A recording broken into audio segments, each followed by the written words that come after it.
Donc voilà, dans le dossier d'assemblage, vous pouvez ouvrir le InDesign. Allez-y, dans le dossier d'assemblage, vous ouvrez le InDesign et donc il va aller chercher l'image dans le dossier links parce que durant l'assemblage, il a été indiqué dans le fichier InDesign qu'il doit aller le chercher dans un dossier qui s'appelle links. C'est comme ça. Ici, je vais faire Shift Tabulation pour me débarrasser des palettes de droite parce que ça commençait à devenir encombré.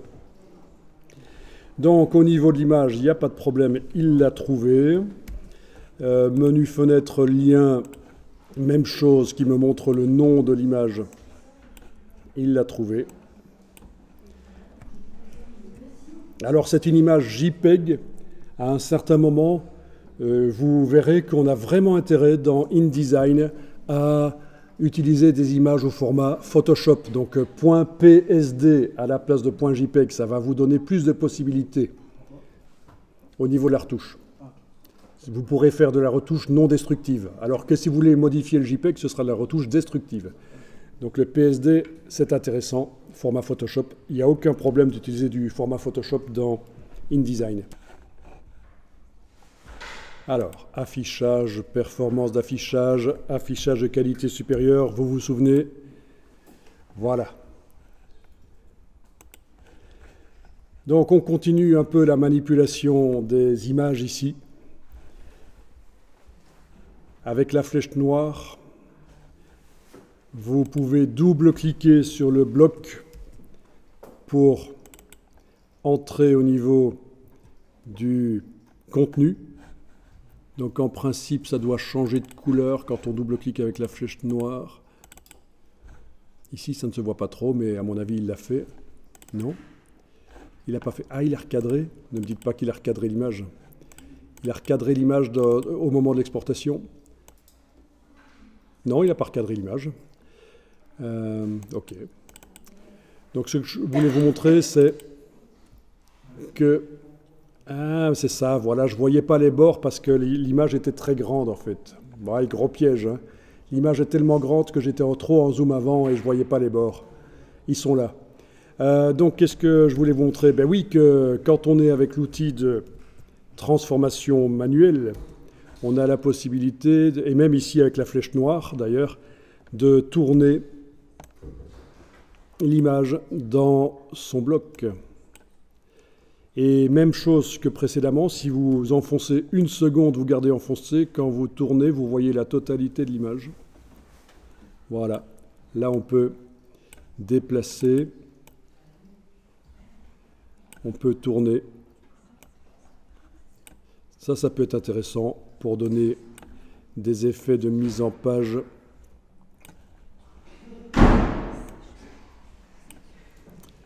Voilà. OK. Bien.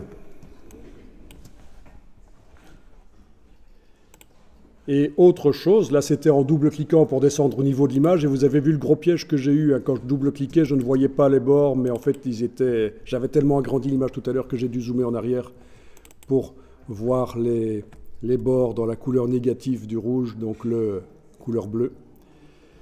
Bien, et donc vous avez aussi la possibilité bien sûr de sélectionner le bloc, seulement le bloc, sans double-cliquer. Donc là, je dois cliquer à côté, puis revenir dessus. Et là, vous pouvez le tourner aussi avec la flèche noire. Mais vous aviez peut-être déjà vu ça. Et avec l'outil de transformation. Possible aussi.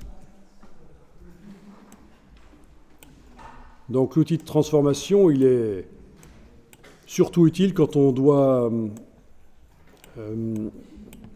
redimensionner à la fois le bloc et l'image, hein, parce que là je suis avec la flèche noire, je vous rappelle, là si je prends la flèche noire, ça ne redimensionne pas, ça recadre. Si je veux redimensionner l'image et son contenu, c'est l'outil de transformation.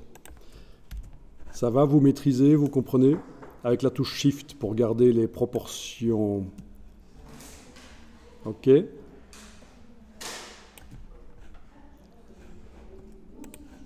Allez-y, testez si vous n'avez pas l'habitude. Tester, il faut absolument maîtriser ça. Donc je répète, le double-clic avec la flèche noire, on est au niveau de l'image et on peut aller, en ayant zoomé en arrière pour repérer où sont les coins, aller bouger Si on garde le bouton à souris enfoncé, on voit la totalité de l'image pendant qu'on tourne. Voilà, on peut aussi tourner, même chose si je garde un peu le bouton à souris enfoncé, je peux voir la totalité de l'image pendant que je bouge. Ça peut servir aussi à redimensionner avec la touche Shift. Et alors regardez une astuce, Shift et Alt en même temps, ça redimensionne par le centre de l'image. Si je fais juste Shift, ça fait ça. Shift et Alt, ça fait ça. Shift et Option, donc. Voilà. Bien, ça c'était la première chose que je viens de montrer. Avec la flèche noire, je clique à côté pour sortir de ça. Et je viens maintenant travailler sur le bloc, lui. Pas le contenu, mais le contenant. Et là, même chose, on peut tourner. Même chose, si on garde le bouton à souris enfoncé, pendant qu'on tourne, on voit. Voilà. On peut agrandir, mais là, c'est la flèche noire. Si j'agrandis, c'est le cadrage qui change.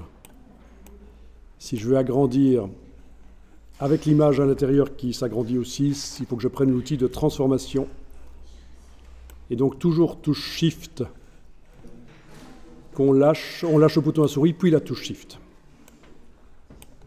Voilà. Et on a la même chose avec la touche Alt en plus.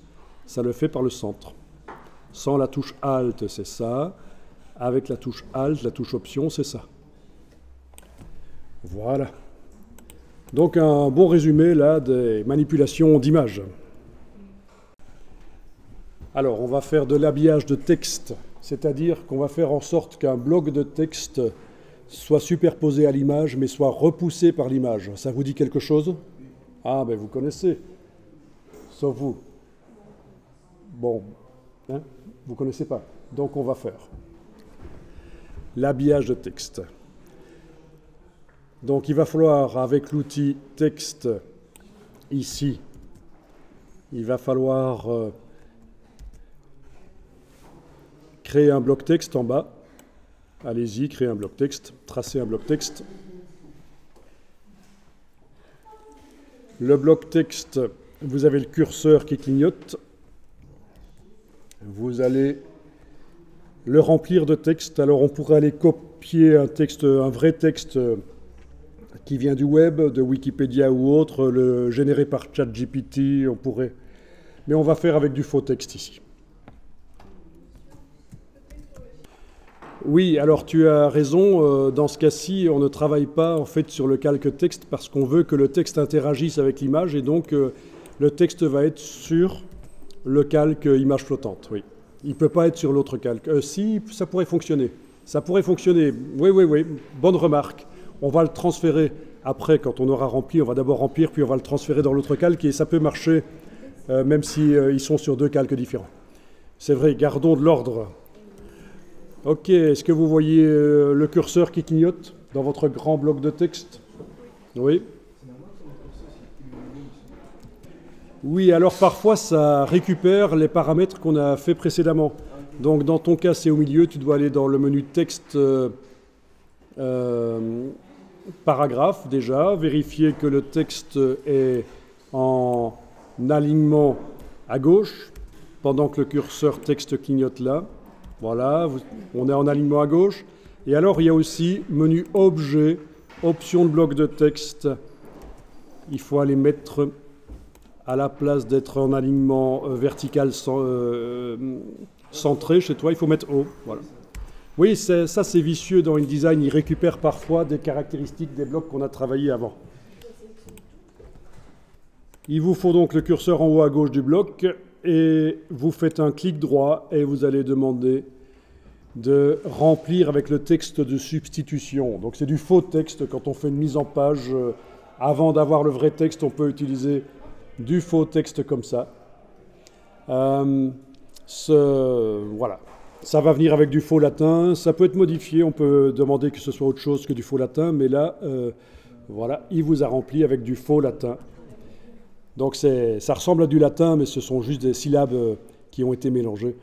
C'est juste pour faire du texte de placement, on appelle ça du faux texte, du demi-texte.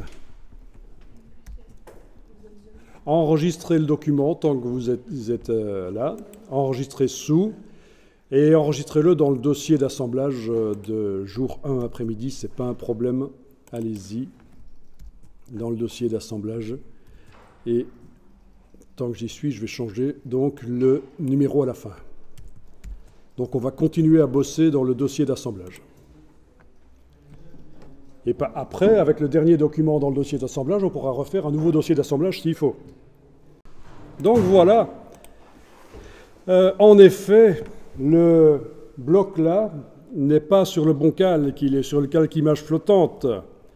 Donc ce qu'on va faire ici, c'est déverrouiller le calque de texte et pendant que le bloc texte là est sélectionné, vous allez transférer le petit carré ici vers l'autre calque et voilà, vous avez vu comment on transfère un élément d'un calque à l'autre. Et ça fonctionne comme ça dans Illustrator aussi. Ah oui.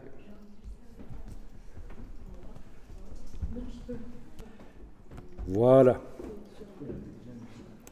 Alors, on va tenter donc un habillage avec l'image. Attention, on va travailler sur l'image, mais il faut surtout travailler sur le bloc qui contient l'image. Il ne faut pas descendre au niveau de l'image. Parce que techniquement, ça marcherait dans un premier temps, mais après, vous n'allez pas vous y retrouver. Si l'habillage, vous l'avez mis sur le contenu de l'image, ça va être foireux. Donc, vous activez l'image, qu'elle soit tournée ou pas chez vous, c'est pas grave, ça n'a pas d'importance. On va de toute façon la transformer encore. Et vous allez dans le menu Fenêtre chercher Habillage de texte. Fenêtre Habillage de texte. Et là, vous allez enclencher. Ben, si vous enclenchez cette icône-là, c'est très bien. Ça veut dire que c'est le bloc qui habille. Et donc, normalement, vous devriez voir qu'il n'y a plus de texte qui passe sous l'image. Vous pouvez même éloigner le texte de l'image avec la marge ici. Voilà, on a la chaîne et on peut en mettre une marge et ça va éloigner. Voilà.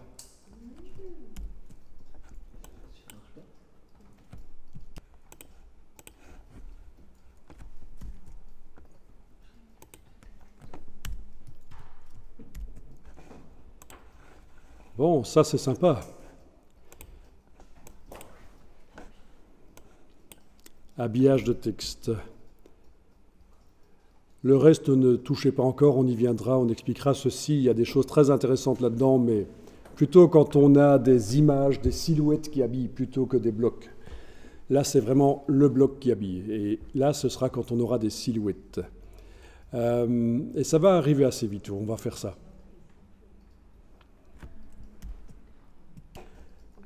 Alors, on va tenter de mettre une ombre sur le bloc.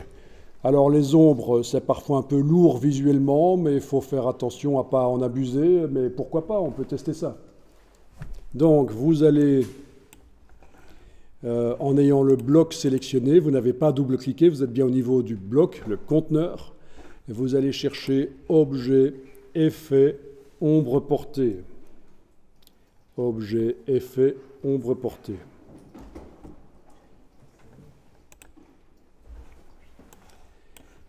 Vous cochez la case aperçue et vous devriez voir qu'il y a déjà une ombre portée qui arrive.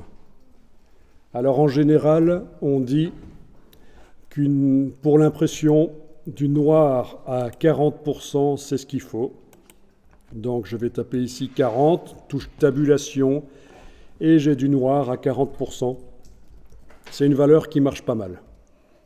Alors c'est pixelisé, c'est pas grave, hein, ça sera bien net quand on va exporter. Donc, c'est la seule chose que j'ai touchée ici. Le reste, je n'ai pas touché l'angle de la lumière, ni la distance de l'ombre, ni la taille, le grossi, etc. C'est bien comme ça dans un premier temps. Il est possible de faire des ombres d'une autre couleur que du noir. Mais donc, juste ce que j'ai modifié ici, c'est l'opacité. Je suis passé à 40%. OK. L'ombre, elle ne tourne pas avec l'objet. Si vous tournez l'objet, elle vient toujours du même angle de lumière. Hein. D'accord? Elle est toujours en bas à droite de l'objet. Donc l'effet spécial ne subit pas la rotation qu'on met sur l'objet.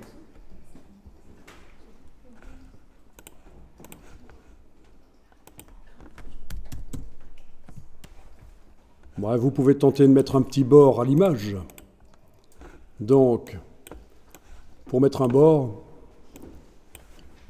en sélectionnant l'image, vous pouvez activer le contour et dans la palette nuancier F5, choisir la couleur du papier, du blanc.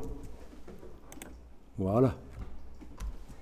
Comme ça, vous avez un petit bord et vous allez vraiment apprécier ce que ça donne quand vous activez le mode aperçu en bas à droite dans la palette des outils.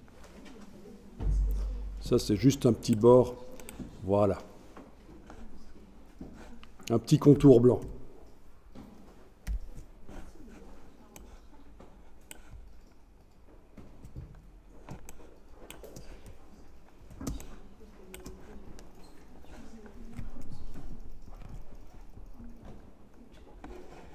Donc, vous avez ici l'épaisseur du contour dans la barre contrôle, mais ça vient de la palette contour en fait. Menu fenêtre, contour. Je vous rappelle que la barre contrôle ne fait que montrer des choses qui sont en réalité dans les palettes. Menu fenêtre, contour, allez-y, faites apparaître la palette des contours.